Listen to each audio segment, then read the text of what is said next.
여러분, 제가 군대 생활을 할 때 한 번은 제가 보초를 선 경험이 있습니다. 그것을 지금은 초병이라고 하죠. 초병.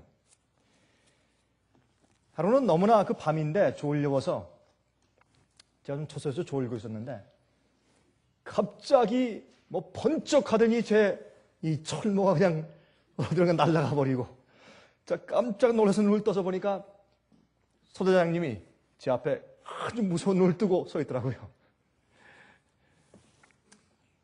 여러분, 그 초병들 때문에 군대가 잠을 자죠. 그렇죠? 또 초병들 때문에, 파수꾼들 때문에 백성들이 잠을 자는 것입니다. 그래서 이 파수꾼들은 말이죠, 새로운 소식을 알려주고 또 위험을 알려주는 그런 존재로 존재합니다. 또 한 가지 이제 문제가 있는데, 그것은 뭐냐면 이 성경에 파수꾼들을 또 누구로 또 비유했냐면 목자들, 양을 치는 목자들을 또 파수꾼들로 비유해서 하나님께서 책망하신 그런 장면들이 여러 번 나옵니다. 그 이유는 양들은 또 염소들은 이 강도나 절도가 올 때 무슨 의도를 가지고 오는지 모르는 것입니다. 그래서 보호해주고 그 의도를 알려줘야 합니다. 그래서 사실은 목자들은 이 깨워주고 보호해주는 역할을 하기 때문에 나팔을 부는 자로 그렇게 이제 말씀드리는 것을 볼 수가 있습니다. 우리 다 같이 에스겔서 33장을 좀 펴서 보겠습니다. 에스겔서 33장을 보시면 1절부터 7절까지 읽겠습니다. 거기에 이제 파수꾼에 대해서 아주 잘 설명하여 주신 장면을 우리가 보게 됩니다. 33장입니다. 에스겔서 33장 1절부터 7절까지 보시면 다음과 같은 말씀이 기록되어 있습니다. 여호와의 말씀이 내게 임하여 말씀하시되, 인자야, 너는 내 민족에게 고하여 이르라. 가령 내가 칼을 한 땅에 임하게 한다 하자 그 땅 백성이 자기 중에 하나를 택하여 파수꾼을 삼은 그 사람이 칼이 그 땅에 임함을 보고 나팔을 불어 백성에게 경고하되, 자, 이거 보면 이제 파수꾼은 자기 할 일을 했습니다. 4절, 나팔 소리를 듣고도 경비를 하지 아니하므로 그 임하는 칼에 재함을 당하면 그 피가 자기의 머리로 돌아갈 것이요. 다시 말해서 파수꾼이 경종을 외치고 또 여기에 나팔 불어서 경고했음에도 불구하고 준비하지 못해서 적군들에게 멸망당해 죽은 사람은 자기의 책임이다, 그런 말이죠.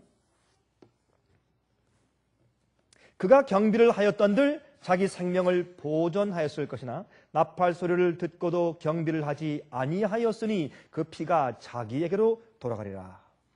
6절, 그러나 파수꾼이 칼이 임함을 보고도 나팔을 불지 아니하여 백성에게 경고치 아니하므로 그 중에 한 사람이 그 임하는 칼에 재함을 당하면 그는 자기 죄악 중에서 재한 바 되려니와 그 죄를 내가 파수꾼의 손에서 찾으리라.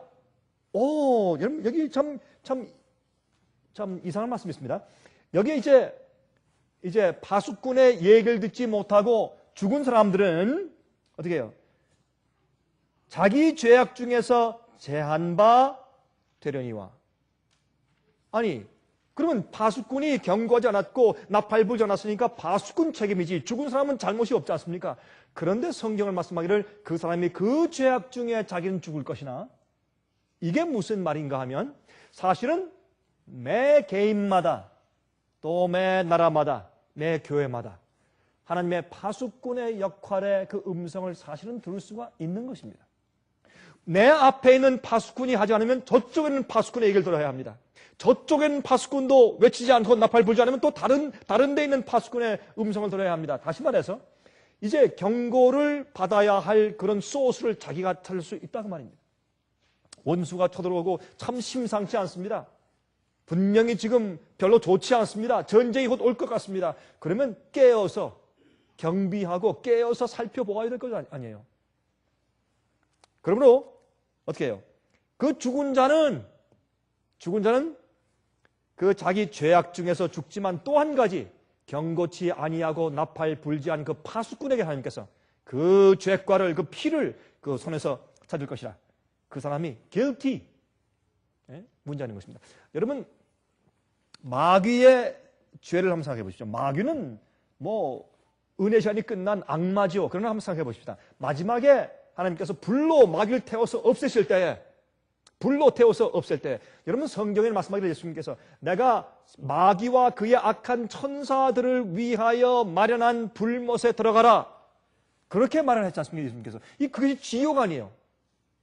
그렇다면 그러면 마귀와 그의 악한 천사를 위해서 마련해 놓은 지옥불이 있지만은 아직 타고 있지는 않단 말입니다.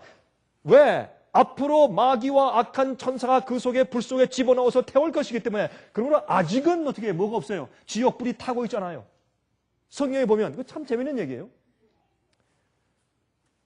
그래서 나중에 이 마귀와 악한 천사를 다 태울 때 그때 거기에 죄에 붙어있는 죄인들도 거기 같이 태워서 주님께서 한 가운데 불태워서 죄가 되게 하시는 것입니다. 여러분 제가 잠깐 좀 이 말씀은 이 본문이 아니지만 좀 끼워 넣어서 말씀드리는 것은 우리 그 말씀을 이해할 때 분명하죠.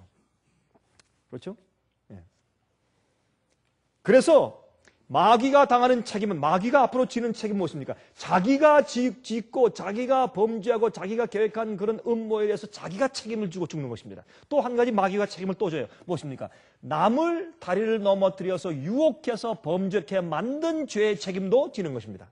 그러면 마귀가 책임을 진다고 해서 모든 악인들과 모든 죄인들이 다 구원받습니까? 아닙니다. 죄인들은 자기가 지은 죄의 책임을 자기들이 지면서 멸망당하지만은 마귀는 2배로 멸망당합니다. 2배로 책임을 집니다. 자기가 지은 죄와 남들을 범죄케 한 죄를 지지 않습니까? 파수꾼도 마찬가지입니다.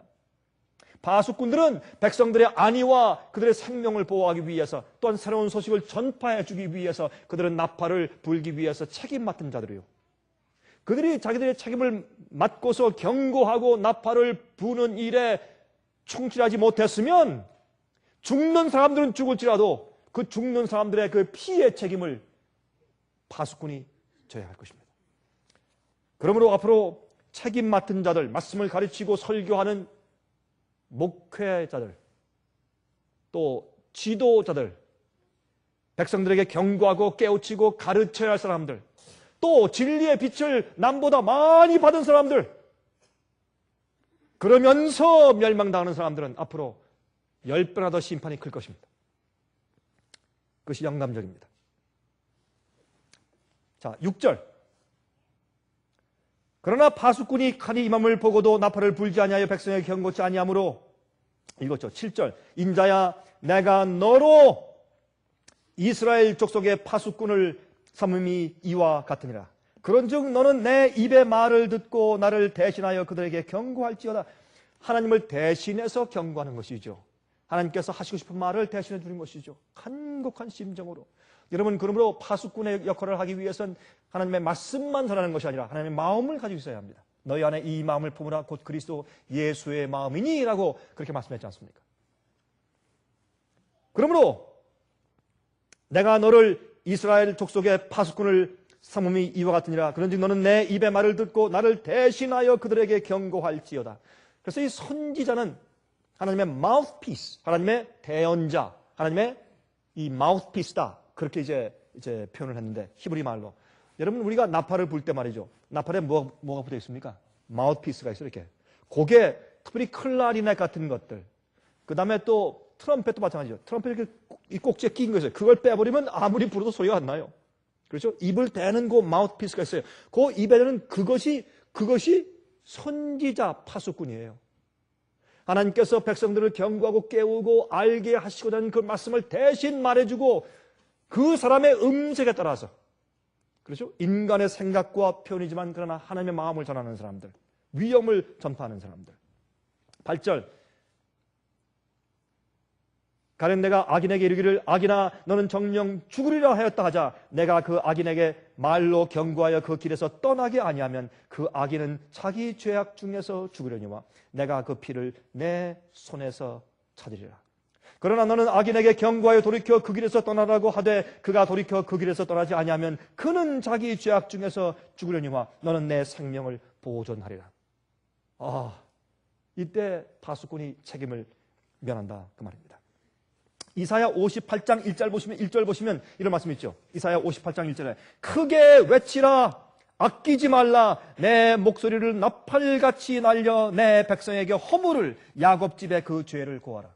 여러분, 이 파수꾼은 영적으로 상징되었는데 그 목소리를 나팔같이 날려서 어떻게 해요? 내 백성에게 허물을, 야곱집의 죄를, 그 교회의 죄와 개인들의 죄에 대해서 경고하고, 그렇게 할 때 멸망당할 것을 경고하고, 전쟁의 날을 위해서 위험을 경고하고 깨우치는 일을 하는 것이 바로 파수꾼이라고 성경은 말합니다. 우리가요, 길거리 걷고 있는데 한 집에 불이 났습니다. 불이 타고 있어요. 그때 우리가 어떻게 해야 합니까? 걸어가면서 이건 내 책임이 아니야. 다 소방서 책임이니까 이제 소방대원들이 곧 와서 경고하든지 아니면 꺼주겠지. 그리고 지나가면 그 책임은 우리한테도 떨어져요. 왜요? 본자의 책임이요. 그렇죠? 남을 구출하는 자는 바로 그러한 자죠. 여러분, 예수께서 말씀하기를 내 이웃을 내 몸같이 사랑하라. 좀 물어보십시오. 우리 이웃이 누굽니까? 우리 이웃. 우리 이웃은 우리의 도움을 필요로 하는 자가 우리 이웃이에요. 여러분, 착한 사마리아인의 비유를 여러분 기억하시죠? 바리새인이 물었습니다. 예수님, 그럼 우리 이웃이 누굽니까? 그때 이 착한 사마리아인의 비유를 예수께서 말씀해 주신 것입니다. 강도를 만나서 쓰러져 있는 한 사람. 그렇죠? 지나갈 때 제사장이 지나가고 레위인이 지나가고 유대인들이 지나간 다음에 사마리아인이 지나갔죠. 그래서 나의 필요를 느끼는 자를 보고서 도와주어서 업고서 어떻게 해요? 저기 여관집에 데려다 주고 치료해 주고 값을 주면서 더 필요하면 내가 앞으로 더 주겠다 라고 지나간 그 착한 사마리아인이 이웃을 사랑하는 것이다. 계명을 지키는 자다. 그렇게 말을 했습니다. 어떤단 말이죠? 우리의 형제 자매들이 우리의 이웃이 되지 않을 수가 있습니다. 자존심이 강해가지고 우리의 말 안 들어요. 우리의 도움 안 받으려고 그래요. 그러면 우리 이웃이 될 수 없습니다. 우리가 도와줄 수가 없어요. 이웃은 우리의 도움을 필요한 자가 우리 이웃입니다. 그러므로 우리가 어딜 가든지 무엇을 하든지 나의 필요를 느끼는 자들에게는 이웃을 향한 우리의 사랑을 전해야 할 것입니다. 여러분이 제가 가끔 얘기하지만은 저기 휴스턴 텍사스에 있는 이 조엘 오스틴 목사, 미국에서 가장 큰 교회를 운영하고 있는 그 목사님이 한 신문의 기자와 인터뷰를 하는 과정 가운데서 이렇게 말을 했습니다. 왜 목사님은 죄라고 하는 단어를 사용치 않습니까? 목사님인데 교회에서. 저는 교인들을 불편하게 해주는 말은 하지 않는다고 하는 것이 나의 목회의 원칙 중에 하나입니다. 멋진 원칙이죠? 그러나 하나님의 원칙은 아닌 것입니다. 잘못된 것입니다. 이것은 파수꾼이 하는 일이 아닙니다. 파수꾼은 사람들 깨울지라도, 듣기 싫고 귀찮을지라도 그 사람의 생명을 깨우기 위해서 그 죄를 알리고 허물을 알리고 나팔을 부는 역할을 하는 것이 파수꾼이라고 성경은 말하는 것입니다. 에스겔 33장 8절부터 있는 말씀을 계속 보십시다. 8절, 9절 아까 읽었죠? 10절부터. 그런즉 인자야 너는 이스라엘 족속에게 이르기를 너희가 말하여 이르되 우리의 허물과 죄가 이미 우리에게 있어 우리로 그 중에서 쇠폐하게 하니 어찌 능히 살리오 하거니와 주 여호와의 말씀에 나의 삶을 두고 맹세하노니 나는 악인에 죽는 것을 기뻐하지 아니하고 악인이 그 길에서 돌이켜 떠나서 사는 것을 기뻐하노라. 이스라엘 족속아 돌이키고 돌이키라. 너희 악한 길에서 떠나 어찌 죽고자 하느냐 하셨다 하라. 여러분, 여기에는 이 말씀을 보면 무엇을 우리가 배척하게 됩니까? 무엇을 믿지 않게 됩니까? 예정서를 우리가 받아들일 수가 없어요. 여기 말씀하기를 나는 악인들이 죽는 것을 기뻐하지 아니하는다. 돌이켜라 돌이켜라. 살아라. 생명을 받아라. 죽지 말아라. 여러분, 이렇다면 어떻게 주님께서 어떤 사람들이 태어나기 전에 어떤 사람은 멸망당하고 어떤 사람은 구원받도록 미리 정해 놓으실 수가 있단 말입니까? 말도 안 되는 것입니다. 그렇죠? 그래서 예정서를 가르치면 성경적이 아닌 것을 알 수가 있습니다. 12절 인자야 너는 내 민족에게 이르기를 의인이 범죄하는 날에는 그 의가 구원치 못할 것이요. 참 여기 이상한 말씀이 있습니다. 의인이 범죄할 때에는 그가 과거에 지금까지 잘 행해온 의가 그를 어떻게 해요? 그 죄로부터 핑계케 하거나 살려주지 못한단 말입니다. 매일매일 행하는 그때마다 우리의 행한대로 우리가 갚음을 받습니다. 그러므로 우리의 구원은 매일의 구원인 것을 우리가 알 수 있어요. 과거에 아무리 선하게 살았다고 할지라도 오늘 지은 도둑질 때문에 내가 감옥 가야 돼요. 아무리 내가 선한 자선사업을 많이 하고 100만 불을 주었다고 할지라도, 내가 아무리 훌륭한 아빠와 남편이라고 할지라도 내가 오늘 지은 살인죄 때문에 내가 사형당해 죽는 것입니다. 아무리 과거가 의로웠다고 할지라도. 그러므로 성경에 있는 의에 대한 복음을 우리가 분명하게 이해할 수가 있다, 그 말입니다. 악인이 돌이켜 그 악에서 떠나는 날에는 그 악이 그를 엎드러뜨리지 못할 것인즉 의인이 범죄하는 날에는 그 의로 인하여는 살지 못하리라. 악인이 과거에 많이 범죄했지만 회개하고 떠나면 그 의로 지금 살지만은, 의인이 아무리 의롭고 선하게 살았다고 할지라도 지금 다시 범죄하고 주님을 떠나면 그 죄 때문에 죽는단 말입니다. 아주 성경이 아주 분명한 것을 우리가 알 수 있어요. 그런데 왜 자꾸 복음을 이상하게 믿는지 제가 잘 이해가 안 됩니다. 우리 좀 예를 좀 들어봅시다. 여러분, 하이웨이에서, 고속도로에서 100마일로 달립니다. 100마일 속도로 지금 65마일 속도 제한인데 100마일로 35마일 오버했어요. 막 달립니다. 잡혔습니다. 근데 우리 한국에서 보는 분들에게는 160km죠. 160km로 달립니다. 여러분, 한국에서는 160km로 달릴 수가 없어요. 한국에서는 160km로 막 달리다가 잡혔습니다. 잡혀서 이제 경찰이 딱지를 떼주려고 하는데 이 운전자가 항의를 합니다. 나는 작년도에 세금을 참 꼬박꼬박 잘 냈습니다. 난 어제도 거지를 도와주었습니다. 나는 내 가족들과 좋은 관계를 유지하고 있고 아이들에게 아주 좋은 아빠며 아이들의 학비를 꼬박꼬박 잘 내고 있습니다. 그런데 왜 내게 벌금을 내라고 하십니까? 날 용서해 주셔야지, 봐주셔야지. 이 정도는 괜찮지 않겠습니까? 안 됩니다. 그때 경찰이 뭐라고 합니까? 아니, 과거에 당신이 그렇게 한 것과 지금 100마일, 아니 160km로 달린 것과 무슨 상관이 있어? 그럴 것이요. 아니, 내가 과거에 선하고 의로운 자였습니다. 날 모르십니까? 아니, 그거하고 당신 지금 스피딩한 거하고 속도 지금 위반한 거하고 무슨 상관이 있습니까? 하고 여전히 딱지를 줄 것입니다. 여러분, 세상에서도 그렇습니다. 우리가 의에 대해서 이해하고 구원받는 일에 있어서 주님께서 우리를 어떻게 판단하시겠습니까? 우리 성경의 말씀은 얼마나 분명한지 모르겠습니다. 그래서 성경은 과거에 자기의 의를 신뢰하면 안 된다 그랬습니다. 구원은 매일의 구원이요. 그래서 파수꾼은 어떻게 해요? 항상 매일매일 경고의 나팔을 불어줘야 돼요. 잘못된 복음 믿고 잘못된 의에 대한 이해를 가지고 잘못된 구원의 확신을 가지고 거짓된 확신의 평안을 가지고 살고 있는 사람들한테 계속 말해서 나팔을 불고 귀찮게 굴어 주어야 합니다. 그것이 파수꾼의 역할이에요. 그거 참 하기 어려운 역할입니다. 욕을 많이 먹고 비난도 받고 별로 사랑받는, 별로 인기 있는 직업이 아니에요. 그런데 그 경찰이 참 당신이 과거에 참 정말 의롭게 잘 살았군요. 참 고맙습니다. 내가 이번에 한 번만 용서해 주겠습니다. 조심하십시오. 그러면 이 사람이 어떻게 해요? 내가 용서받았다, 잘 됐다 하고 이제는 120마일로 이제 180km로 달리자 하고 달려가겠어요? 그건 용서받은 자가 아니죠. 용서받은 자는 어떻게 해요? 그 다음부터 조심하는 것입니다. 왜요? 속도 위반을 하면 자기에게 위험하고 남에게 위험하고 조심하게 되는 것입니다. 그렇죠? 그것이 구원의 경험이죠. 구원의 경험입니다. 자, 에스겔서 33장 13절부터입니다. 이제 13절부터 가령 내가 의인에게 말하기를 너는 살리라 하였다 하자 그가 그 의를 스스로 믿고 죄악을 행하면 그 모든 의로운 행위가 하나도 기억되지 아니하리니 그가 그 지은 죄악 중 곧 그 중에서 죽으리라. 여기 보세요. 여기는 말씀 가운데 once saved, always saved. 한 번 구원받았으니까 영원히 구원받아 버렸다. 내가 예수님의 십자가를 믿었으니까 이미 구원은 따놓은 당상이다. 걱정할 것 없다. 이제 내가 앞으로 어떻게 살든지 구원은 다 끝내놨다. 그런 말씀 성경에 있습니까? 없습니다. 구원은 매일의 구원이요. 매일 주 앞에 마음을 바치고 굴복하는 나의 관계의 경험이요.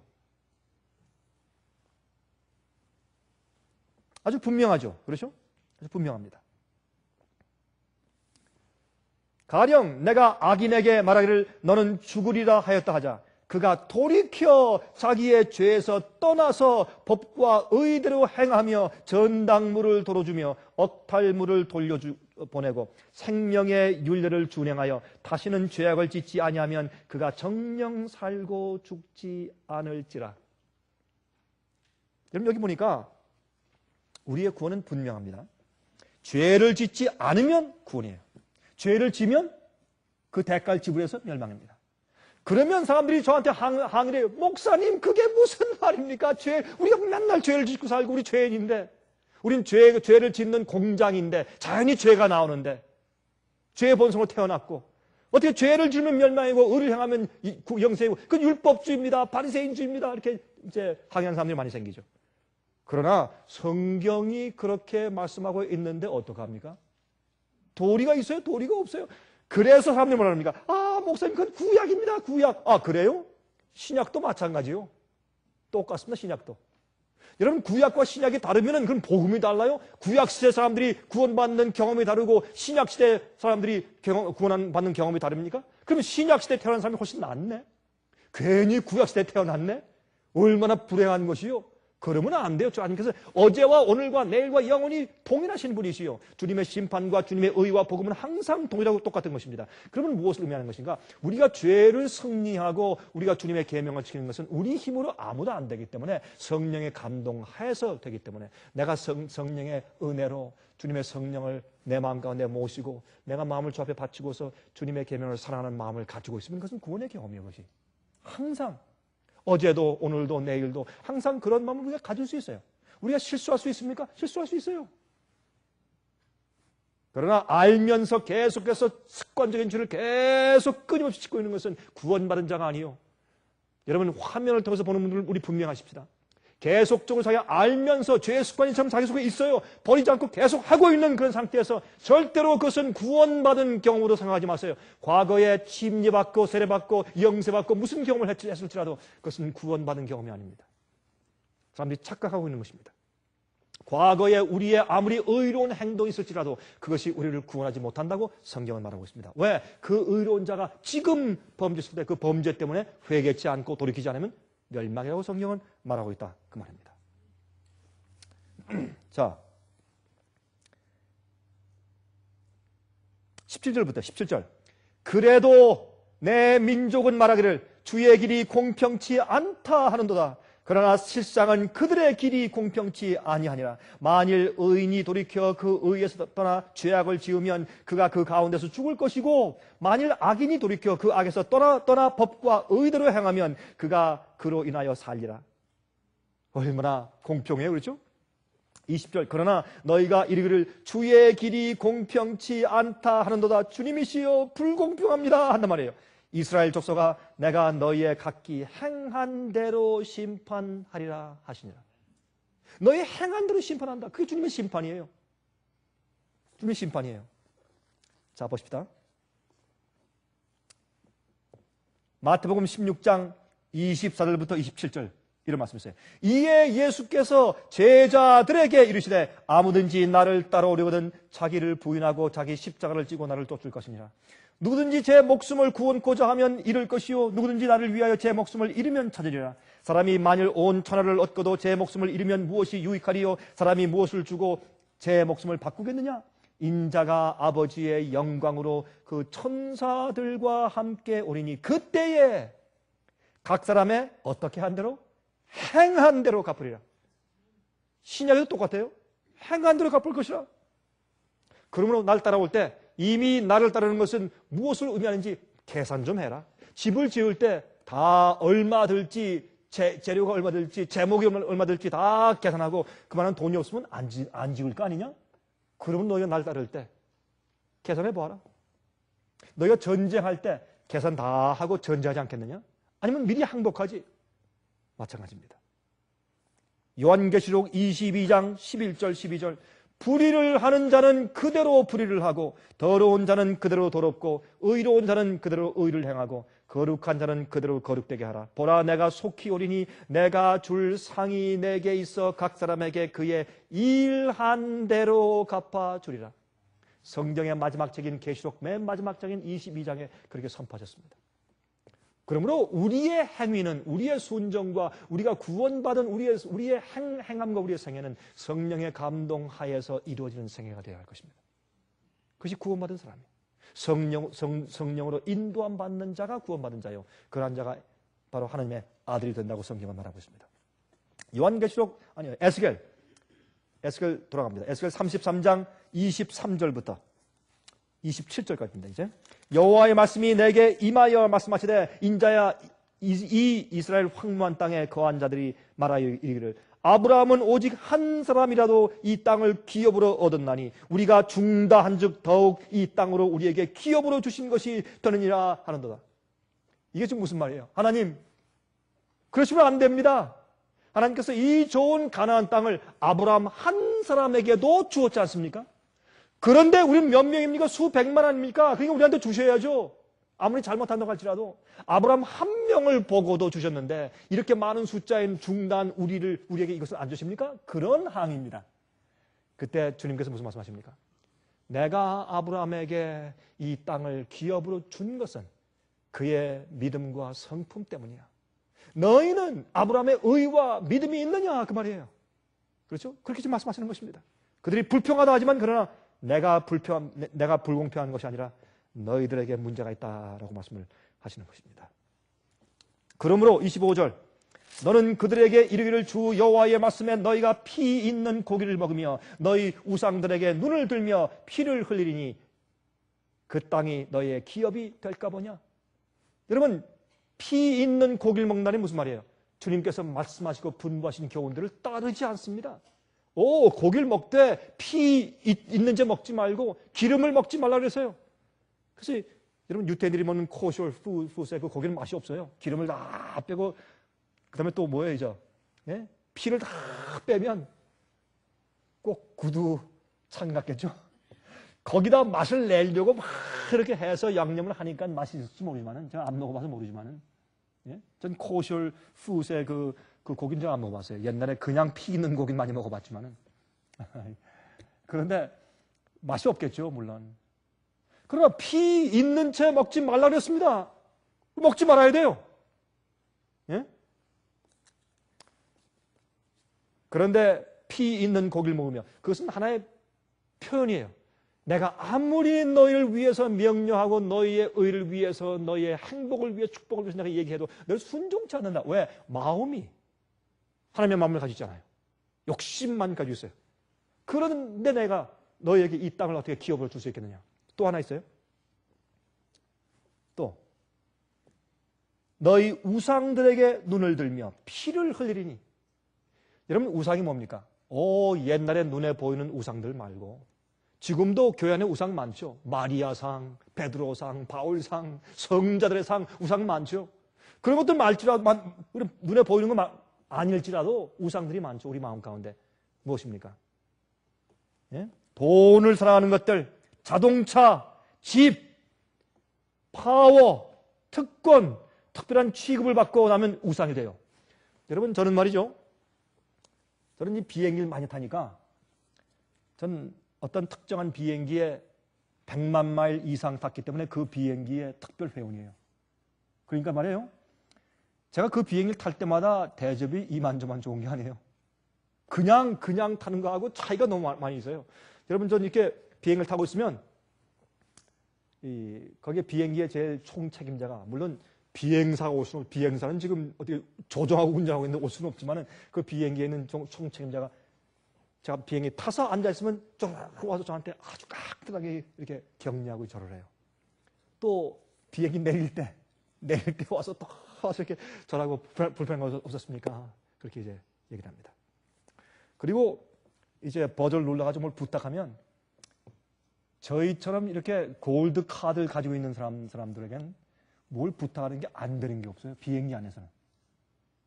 비행기 안에서는 왕이에요. 그렇게 취급을 받다가 항상 제 옆에 앉아있는 사람들은 이 사람이 이 비행기 회사에 무슨 이사인가? 그래서 이렇게 거기 일하는 사람들이 와서 그렇게 깍듯이 저라고 이렇게 대접을 잘하는가 이렇게 말하지만 사실 그건 아니죠. 근데 그런 대접을 받다가, 그렇게 대접을 받다가 어련히 그러려니 하고 탔다가 인사도 안 하고 좀 푸대불 하면 기분이 좀 이상해요. 그렇죠? 우리가 받는 대접, 우리가 받는 좀 특권, 좀 그런 것들이 나도 모르게 우리 마음 가운데 우상화되게 만드는 것이에요. 그래서 어떻게 해요? 밑으로 내려가기가 어려워요. 그래서 장로가 집사일 하는 것이 그렇게 어려운 거예요, 그게. 그게 어려워요. 말은 한다고 하지만 그게 어려운 것이에요. 마음 가운데. 왜? 한 번 받은 특권은 버리기가 어렵습니다.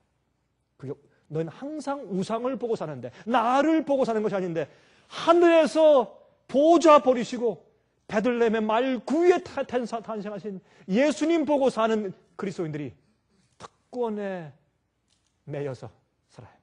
남들을 무시하고 또 무시당하면 기분 나빠하고 속상해하고 자존심 상해하고. 이게 다 뭐예요? 우상이 있어서 그래요. 우상이 있어서 그래요. 우상. 옷, 유행, 그렇죠? 자동차, 집, 돈, 파워, 또 자기 인생의 목표 중요합니까? 우리 인생의 목표 중요하죠. 자기의 인생의 목표, 그것을 이루기 위해서 남들을 어떻게 해요? 무시하고 짓밟고 이용해야 돼. 그렇죠? 내 그 목표를 이루기 위해서 다른 것들을 포기해. 심지어 무엇까지? 성경의 진리와 말씀까지 포기해요. 주님께서 그렇게 하라고 말씀하신 그것까지 포기해요. 그것이 무엇입니까? 우상입니다. 그러므로 주님께서 우리 마음 가운데 있는 모든 우상들을 전부 잘라서 다 버리고 없애도록 하기 위해 주님께서 뭘 주셨어요? 명령을 주시고 어떤 규칙을 주시고 계명들을 주신 것이에요. 이건 하지 말아라. 하지 말아라. 그렇게 말씀을 하신 것입니다.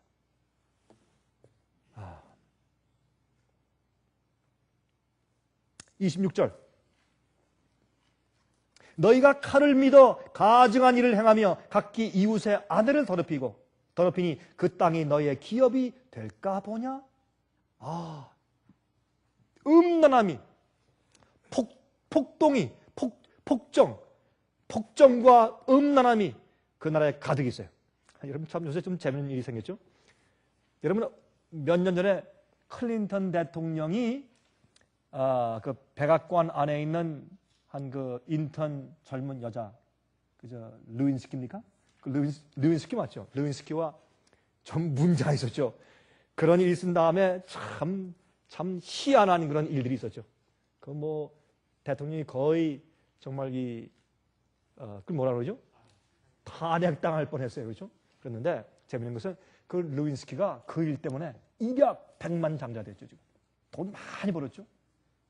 책을 써냈어요. 그걸 기록하는 책을 써냈어요.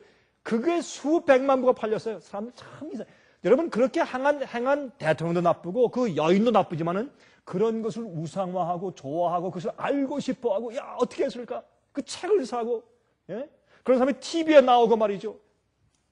잡지에 나오고 이게 나라가 얼마나 부패하고 얼마나 타락했으면 그렇게 해요. 그런 악한 자가 마치 영웅시 되는 이게 말세가 아니고 무엇입니까? 그렇죠? 사람을 많이 죽인 연쇄살인범이 책을 쓰면 베스트셀러예요. 그거 어떻게 죽였는지 그거 궁금해서 그거 보려고. 사람들이 이렇게 악해진 시대에 살고 있어요. 예수께서 빨리 오셔야 되지 않겠습니까, 여러분? 그런데 최근에 지난주에 말이죠. 이번 주죠, 이번 주. 이번 주에 뉴욕 주지사 스피처 뉴욕 주지사가 사임을 했습니다. resign 했어요. 근데 그렇게 만든 사람이 고급 창녀예요. 22살. 대박이 났어요, 이 창녀가. 자기 그 마이스페이스라는 곳에 가면 자기 홈페이지가 있죠. 거기에 이번 주에 300만 이상 그냥 막 접속이 폭주가 됐어요.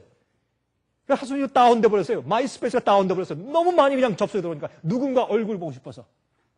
또 그 사람이 가수 지망생이에요. 그래서 가수가 자기가 이제 노래를 이제 얹어놨는데 그 노래는 말이죠. 들을 때마다 돈을 내고 들어야 돼요. 그 노래 한 곡에. 그래서 아마 그 한 곡에 뭐 25전 차지인가 그래요. 근데 수백만 명이 들었어요. 갑자기 본방석에 앉았어요. 앞으로 책을 쓰면 또 수백만 부 팔릴 것입니다. 이게 세상에 이럴 수가 있어요.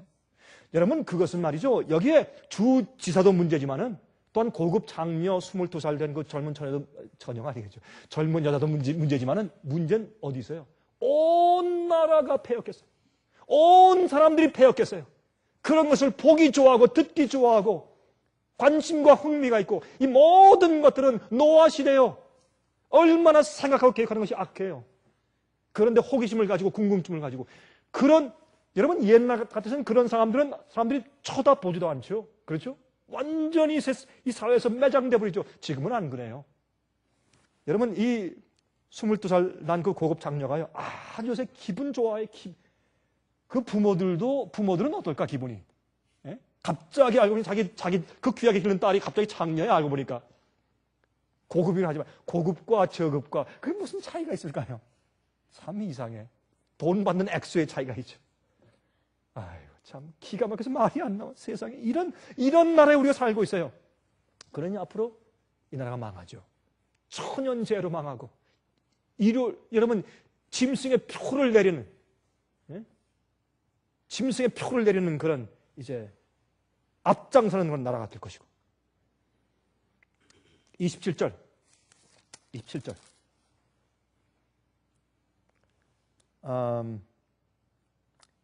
33장 27절 너는 그들에게 또 이르기를 주 여호와의 말씀에 내가 나의 삶을 두고 맹세하노니 황무지에 있는 자는 칼에 엎드러뜨리고 뜰에 있는 자는 들짐승에게 붙여 먹게 하고 산성과 굴에 있는 자는 온역에 죽게 하리라.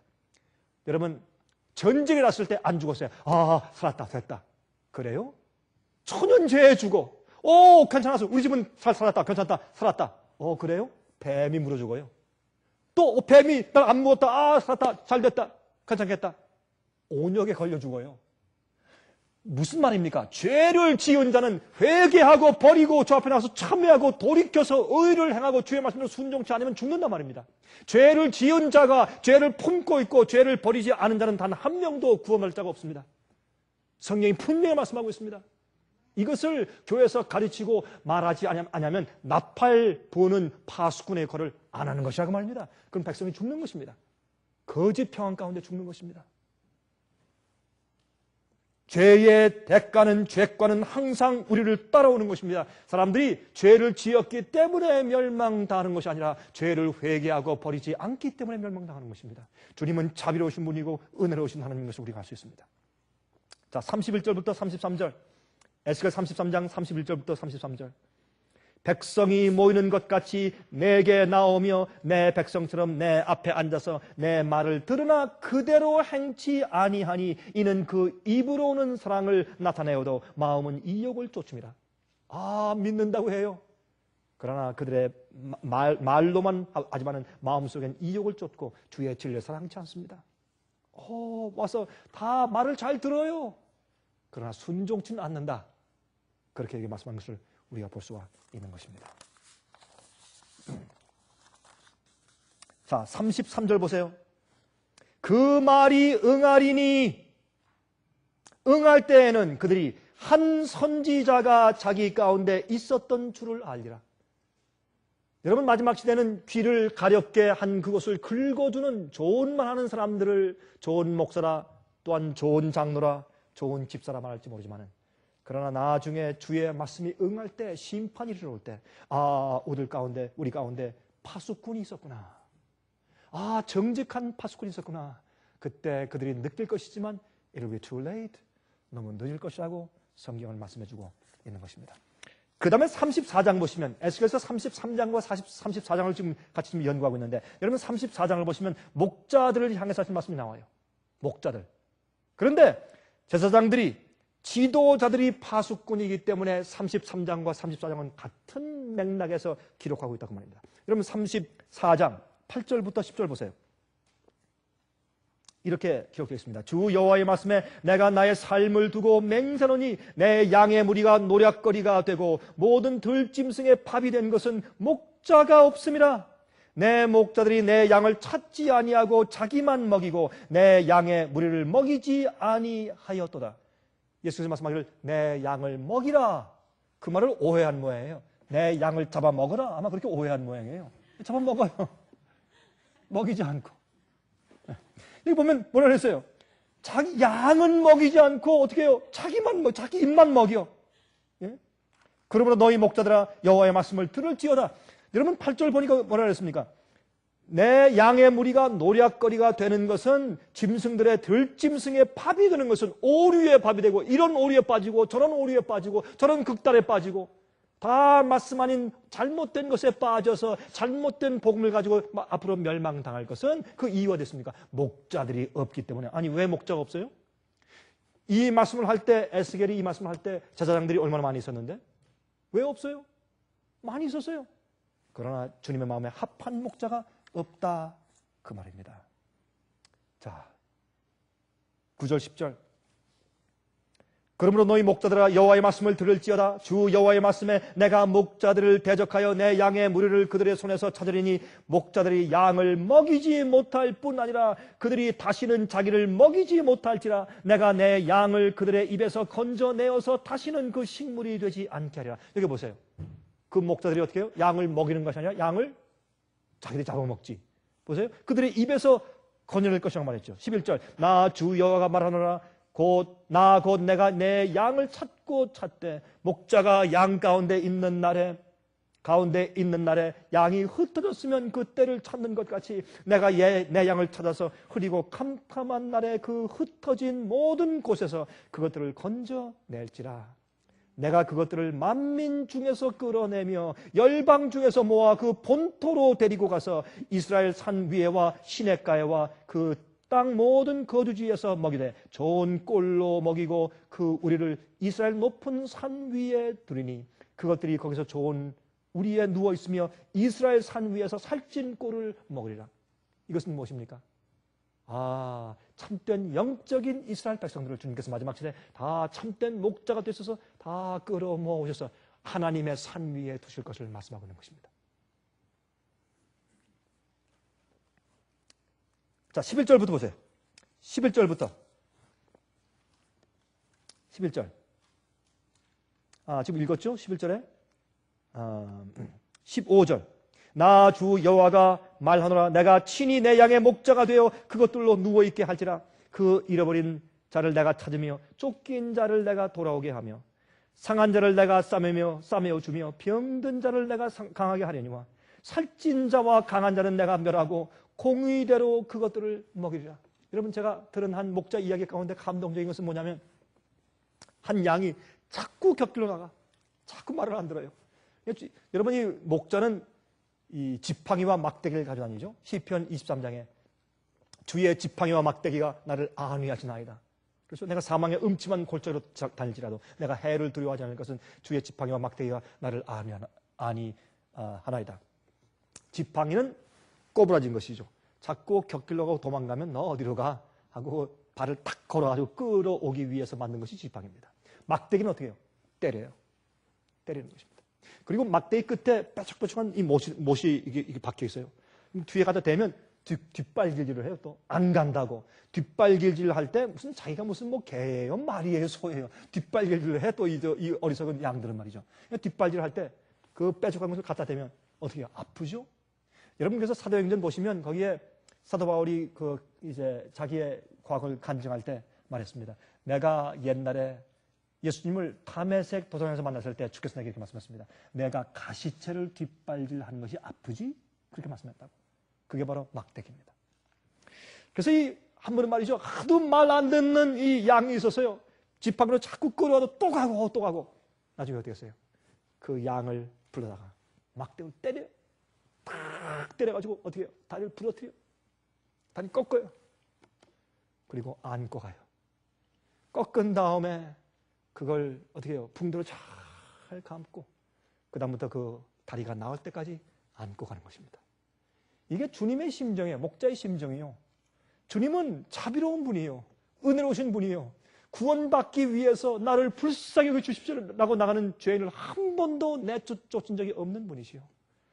그러나 이런 말씀 읽으면 참 구원이 어려운 것처럼 들리지만 절대 그렇지 않습니다. 17절 보세요. 17절. 나 주 여호와가 말하노라. 나의 양떼 너희여, 내가 양과 양의 사이와 수양과 수염소의 사이에 심판하노라. 나중에 예수께서 말씀하기를 내가 양과 염소를 가를 것이라. 그 말씀을 하신 얘기는 여기 에스겔서에 있는 이 말씀을 가지고 말씀하신 것입니다. 마지막 심판이죠. 여러분, 이 양들은 목자의 음성을 압니다. 그래서 참 진짜 양은 그 양의 음성을 알고 목자도 양을 알죠.